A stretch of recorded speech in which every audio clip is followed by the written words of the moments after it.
InsyaAllah, Alhamdulillah lah, saya ingat walaupun dengan segala kelemahan yang berlaku tahun 2018, 2020, tapi tidak ada wang negara yang besar kena sakau. Tak ada.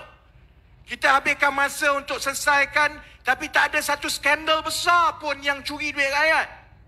Yang kita jumpa sekarang ini ialah yang zaman Najib 10-11 tahun lepas. Cari jumpa. Sebab itu kalau orang tanya kepada saya, berbaloi ke tidak? Sebab saya pernah rasa perasaan macam saudara-saudari. Saya dah cuba yang terbaik, aku dah bagi segala yang terbaik, dah bagi peluang kepada kawan-kawan untuk jadi kerajaan. Saya memang kecewa, betul. Bukan kecewa sebab semua tak boleh dibuat. Saya rasa sepatutnya kita cuba yang lebih baik.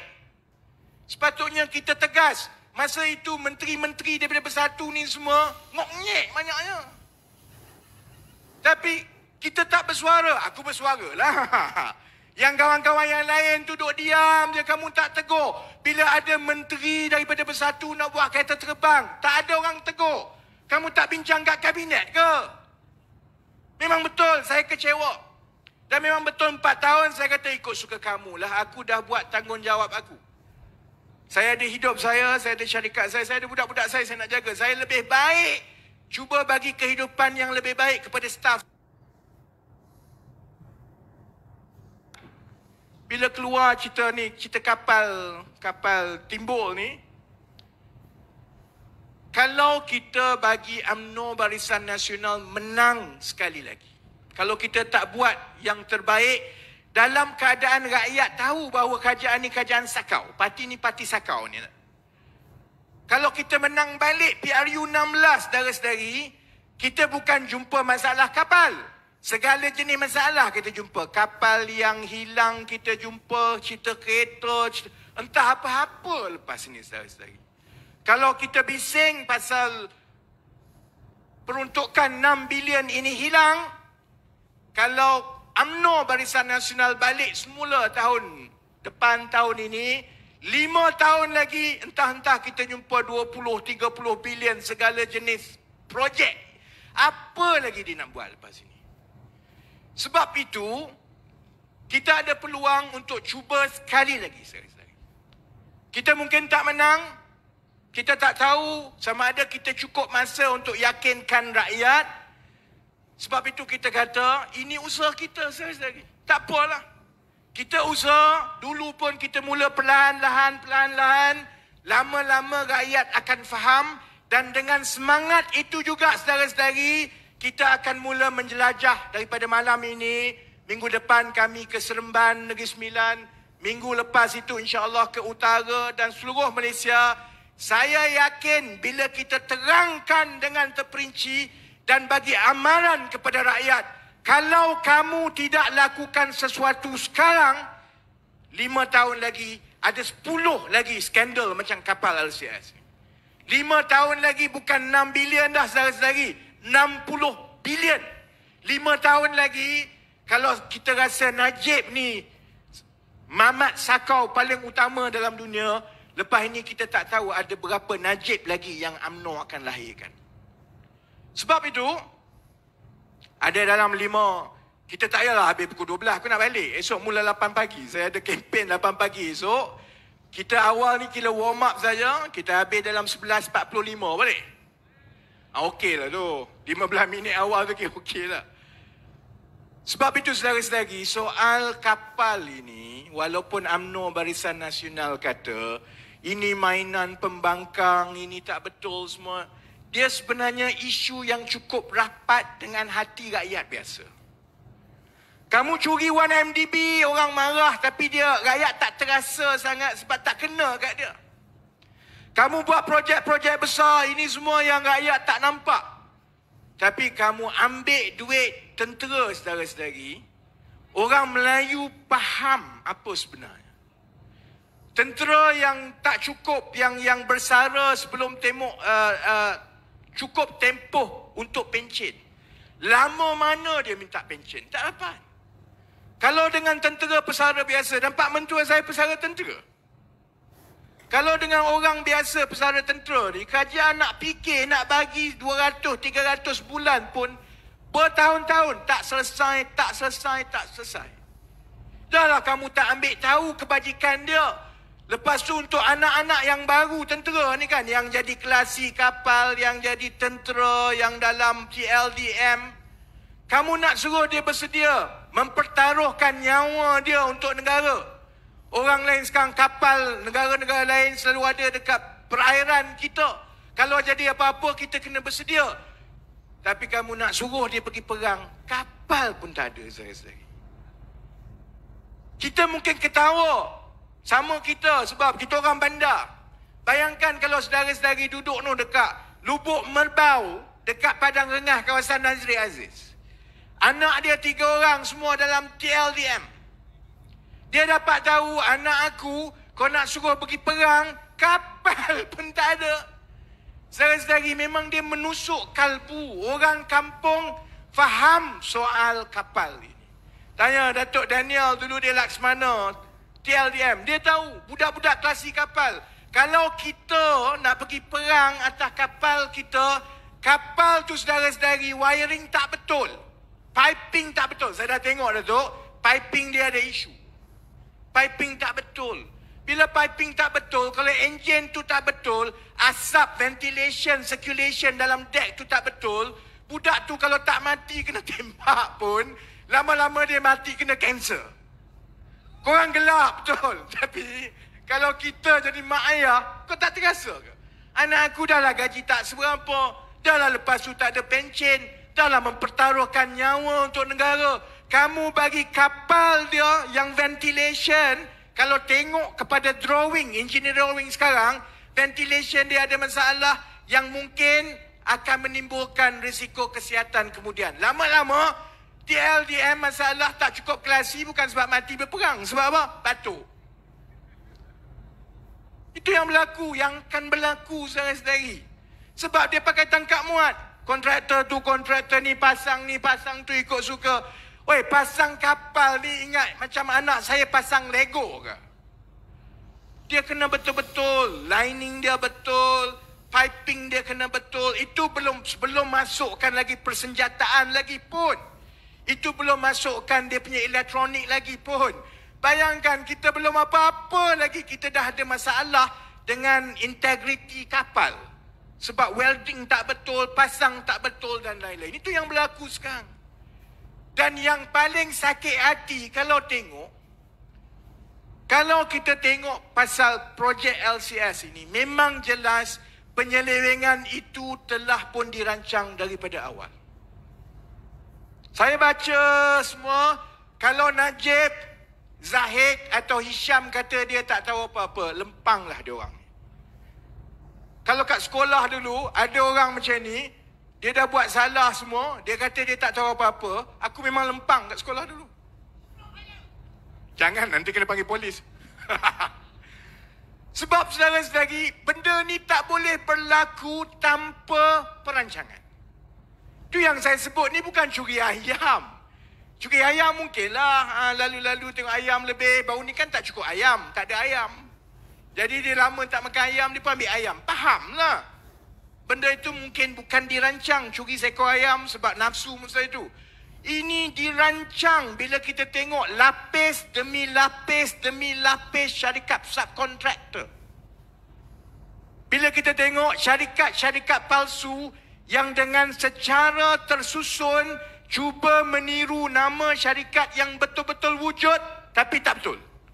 Ambil nama, dia tengok ada syarikat kat Perancis yang nampak macam wujud dan terlibat dalam pertahanan kontraktor. Dia pun buat satu syarikat, tapi dia buat dekat Malta. Dia buat dekat Bahamas. Supaya bila dia palsukan dokumen, kononnya kontrak itu, alat-alat itu dibeli daripada syarikat yang betul-betul wujud tu, tapi barang tu dia ambil daripada tah mana-mana dia hantar, kemudian invoice pun tah mana-mana. Saya sehari tunggu hari Isnin ini, saya duk tengoklah dia orang duk sebut ni kononnya 1.7 bilion ini barang-barang dah dibeli. CEO LTAT kata barang-barang tu tak hilang, tak rosak, barang-barang tu memang ada, bagus. Saya tunggu hari Isnin nanti, saya akan sebut jenis menatang barang apa dia beli. Tak ada kena-mengena pun dengan perang saudara-saudari. Dia beli barang kedai mamak kat tepi tu boleh jual. Tapi bila beli supply kepada kapal yang patut kalau beli dekat luar RM5, jadi RM500 lah dia supply. Dia supply barang-barang yang tak ada kena-mengena dengan pertahanan negara pun. Yang 1.7 bilion itu termasuklah barang-barang gila yang kita boleh beli daripada 7-Eleven. Macam tu kita semua boleh bekalkan barang kepada kapal perang kerajaan lah. Sebab itu saya kata semua ini telah dibuat secara terancang. Kemudian wang dimasukkan yang patut bayar sana bayar sini. Dan semua apabila melibatkan syarikat offshore luar pesisir pantai. Saya tahu tak orang yang menonton ni kenapa masalah offshore ni? Kalau saya cari money trail, saya cuba nak bongkar, pup jumpa offshore, aku mampus. Saya tak boleh buat apa dah lepas tu. Tak ada orang, tak ada kerajaan dalam dunia ni boleh buat apa-apa bila wang itu dipindahkan ke syarikat offshore. Sebab syarikat offshore ni dibuat di negara-negara yang undang-undangnya menjamin 100% kerahsiaan. Jadi dia guna senang lah. Dia ambil nama Akmal, letak nama Akmal kat situ. Dan syarikat offshore, undang-undang dia juga membenarkan bahawa pemilik sebenar syarikat itu tidak semestinya orang yang namanya ada di syarikat itu. Pemilik sebenar ialah orang yang memegang kertas saham fizikal. Maksud begini Rosmah, saya tak tuduh Rosmah. Tapi saya bagi contoh. Saya bagi contoh lah. Katakanlah Rosmah ada kawan dia. Tak tahulah apa nama kawan Rosmah. Syarizat. Katakanlah Rosmah ni tak ada kena-mengena dengan hidup yang mati lah. Bagi contoh, nak ajar macam mana offshore. Syarikat offshore ni, kenapa dia jadi tempat yang paling bahaya untuk curi duit rakyat. Katakanlah adalah seorang nama Rosmah. Dia pun buka syarikat offshore satu. Dan syarikat itu didaftarkan atas nama kawan baik dia, nama Syarizat. Kan? Jadi, setakat undang-undang yang satu-satunya maklumat yang kita boleh tahu tentang syarikat itu ialah apabila kertas bocor lah kan. Baru ni Panama Papers bocor, Paradise bocor. Kalau tak bocor kita tak tahu langsung. Tapi sebab bocor, maka kita tahulah wujudnya syarikat-syarikat ini. Tapi paling hebat pun kita boleh tahu, bila kita tengok syarikat itu, kita tengok pemiliknya bernama Syarizat. Itu je lah. Sedangkan undang-undang syarikat offshore menetapkan bahawa pemilik sebenar syarikat itu ialah pemegang kertas saham fizikal. Jadi nama mungkin pemiliknya ialah Syarizat. Tapi yang pegang saham, kertas saham fizikal itu ialah Rosmah. Jadi nama Rosmah tak ada langsung di mana-mana. Tapi bila syarikat itu buka akaun bank dekat Switzerland, dan bank itu digunakan untuk kumpul masukkan duit, sampai ada katakanlah 200 juta. Bila nak pergi keluar duit dekat bank Switzerland itu, bank Switzerland tengok nama syarikat, lepas tu dia hanya boleh keluarkan kepada pemilik.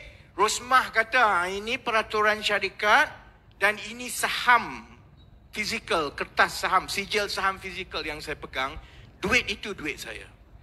Sebab itu syarikat offshore ni cukup berbahaya. Dan pandangan saya sebagai accountant bertauliah, dan saya memang biasa buat benda ni semua dulu, semak dan sebagainya. Bukan biasa buat benda ni, aku biasa sekau duit. Dulu saya kat Petronas, saya dulu jaga portfolio pelaburan antarabangsa. Jadi bila contohnya kita nak pergi ke negara-negara Afrika, katakanlah nak pergi ke Chad. Kalau buka syarikat dan didaftarkan di dalam negara Chad, kalau jadi apa-apa, bahaya sebab nak lawan kerajaan negara tu. Jadi memang kebiasaannya bila kita melabur di luar negara, dia panggil Special Purpose Vehicle, tu SPV tu memang kita buat dekat offshore. Tapi yalah dekat Jersey, dekat semualah, tak adalah sampai dekat Cayman semua ni. Jadi saya faham bagaimana peraturan semua ni. Sebab itu, bila kita tengok, kalau orang bersusah payah daripada awal mewujudkan sampai 3-4 company offshore untuk terlibat dalam kontrak LCS, maknanya ini bukan bilis-bilis, saudara-saudari. Saudara-saudari ingat, ini bekas-bekas tentera laut yang telah dan akan didakwa ni, Datuk Daniel bekas tentera laut. Saya ingat Datuk Daniel ni boleh sampai ke pergi buat syarikat offshore ke saudara-saudari? Tak sampai. Payah. Sebab nak melibatkan Bahamas lah, melibatkan Cayman, melibatkan Malta, jauh semua ni. Kalau dia melibatkan sampai beberapa lapisan syarikat offshore untuk bawa duit keluar, maknanya ini bukan melibatkan bilis. Ini melibatkan jerung, saudara-saudari. Sebab hanya jerung yang boleh tetapkan awal-awal berapa kontrak apa nak buat. Hanya jerung yang boleh tetapkan ini spesifikasi dan aku nak kontraktor ini. Hanya jerung yang boleh tetapkan kalau tak buat kerja pun bayar dulu. Hanya jerung yang boleh pastikan wang ini keluar dialihkan dan sampai ke akaun yang kita tak tahu siapa sebenarnya pemilik syarikat-syarikat itu. Sebab kita tak tahu siapa yang ada physical certificate ownership. Sebab itu bila saya tengok LCS ni, saya tahu dalam 2-3 minggu lagi memang akan ada dakwaan. Seorang dah kena dakwa, saya rasa akan ada yang kena dakwa lagi. Dan setakat yang saya tahu, semua ini melibatkan bekas tentera laut. Dia akan cuba cuci tangan hidup-hidup. Dia kata ini semua ni memang yang tamak ini adalah bekas-bekas tentera laut. Mat Saleh kata it's above their pay grade lah. Ini bukan dalam bidang kuasa dia. Ini bukan dalam bidang, ini mengatasi perancangan. Sophistication tu tak ada kepada dia orang ini. Ini selalunya kalau kita tengok kepada rekod 1MDB, ini melibatkan skim sakau yang terbesar di dunia macam 1MDB dulu. Hanya yang melibatkan bilion-bilion, yang melibatkan paham-paham saja, yang berani susun daripada awal. Jadi, saya kalau nak cerita semua, bosanlah kita kena cerita sikit. Sebab kalau saya cerita semua dalam ceramah macam ini, letihlah FB admin Najib malam ni tak tidur nak menjawab. Jadi kita tunggu satu persatu. Cuma untuk yang menonton, untuk yang hadir, cukup untuk saya beritahu begini. Apapun perasaan kita, apapun yang kita kecewa sebelum ini, kita ada tanggungjawab yang lebih besar. Dan tanggungjawab itu ialah sebab kita ada anak-anak. Saya yang dah umur 40 lebih ini, saya tengok staf saya yang umur 20 tahun lebih, saya memang kesian. Sebab saya ingat saya dulu keluar universiti gaji berapa dan apa yang saya boleh buat dengan gaji yang saya ada. Saya tengok budak-budak sekarang, dan saya majikan, berpeluh nak bayar gaji dia yang lebih tinggi daripada yang pasaran bayar. Itu pun saya kesian kat dia orang. Sebab saya rasa tolak sana, tolak sini, budak ni sebenarnya tak ada apa sangat pun. Rumah 5-6 tahun bekerja hampir mustahil untuk beli. Kereta hampir mustahil untuk beli jenis kereta yang saya ada dulu. Kecuali anak kamu, kecuali bapak kamu Najib Razak lah, lain cerita lah. Malangnya kebanyakan bapak kita bukan Najib Razak lah. Sebab kita ada adik, kita ada anak, kita ada orang yang akan terpaksa tanggung lepas kita. Jadi bayangkan, kalau dulu 10 tahun lepas, sebab kita tak menang 2013 itu, kita terlepas peluang untuk menyelesaikan masalah hutang PTPTN budak-budak yang ada. Tak boleh dah, lepas ni memang tak boleh dah. Hutang itu terlalu besar. Tak ada wang dah nak bayar. Kalau kita terlepas 2018 dulu, maksudnya 50 bilion hangus. Memang hangus lah. Memang dah hangus 50 bilion. Tapi kalau kita terlepas 2018, dahlah hangus. Diorang akan buat satu lagi 1MDB, satu lagi 1MDB. Entah berapa ratus bilion hilang. Kali ini kalau kita terlepas 2022, 2023, kita akan tinggalkan negara ini kepada anak kita, adik kita, dalam keadaan yang wang makin sikit, hidup makin susah, Keluar universiti tak ada kerja. Kalau buat kerja pun baik tak pergi universiti sebab gaji terlalu rendah. Dan kita akan jadi makin tua dan makin tua dan makin tua. Dalam keadaan kita pula terpaksa bergantung kepada anak-anak kita untuk melalui zaman yang lebih susah. Jadi memang kita tak ada pilihan. Saya tak ada pilihan, saudara-saudari tak ada pilihan. Pilihan yang kita ada, kita cuba usaha kita yang terbaik satu persatu. Saya selalu sebut kepada semua kawan-kawan yang bimbang lah. Ini boleh menang ke kalah? Saya kata mudah saja. Menang kalah itu Allah dah tetapkan, saudara-saudari. Sebab itu saya tak pernah takut dulu. Tahun 2017 orang tanya, YB tak takut ke? Dalam penjara ni dah 2 tahun, dah 2 hukuman masuk penjara, tak takut ke? Bagi saya mudah saja. Semua itu Allah dah tetapkan. Kalau saya kena masuk penjara, aku masuk penjara lah. Adalah benda hikmah. Kalau saya tak buat salah, tapi saya kena masuk penjara, adalah hikmah yang saya boleh dapat daripada masuk penjara. Sebab saya tahu saya salah. Kecuali Najib lah. Najib ni sebab dia memang dia tahu dia salah. Tu yang dia tak nak masuk penjara tu. Dia sama juga bila kita berkempen macam ini. Adakah orang akan sokong kita, percaya kat kita? Itu kita pulangkan kepada mereka. Allah dah tetapkan. Menang kalah Allah tetapkan. Tapi tanggungjawab kita untuk kita cuba yakinkan dan pastikan jangan bagi UMNO Barisan Nasional menang dan kembali berkuasa, saudara-saudari. Sebab itu, insyaAllah kita akan mula. Saya minta semua tiap-tiap hari Sabtu, Ahad, jangan lupa tonton di kawasan-kawasan lain. Tunggu kami sampai daripada 1 minggu ke 1 minggu. InsyaAllah doa kita, saya yakin rakyat Malaysia ni ramai yang cerdik. Biar Najib ingat rakyat ni bodoh dan dia boleh perbodohkan di Facebook dia. Yang itu tak ramai, saudara-saudari. Lebih ramai rakyat kita yang cerdik. Dan bila kita mula bergerak, kita terang, insya-Allah. InsyaAllah saya rasa kalau Datuk Seri Ismail Sabri panggil pilihan raya, kita akan bersedia sebaik-baiknya dan kita akan pertahankan wilayah dan Selangor, insyaAllah. Kita akan pertahankan Negeri Sembilan. Kita akan pertahankan Pulau Pinang. Dan insyaAllah kita akan pertahankan kerusi-kerusi parlimen kita daripada Johor sampai ke Perlis. Kita cuba buat supaya kita bangkit di Kelantan, Terengganu, Pahang, Sabah dan Sarawak. Yang paling penting, kita pastikan UMNO Barisan Nasional tidak sakau duit rakyat sekali lagi. Boleh?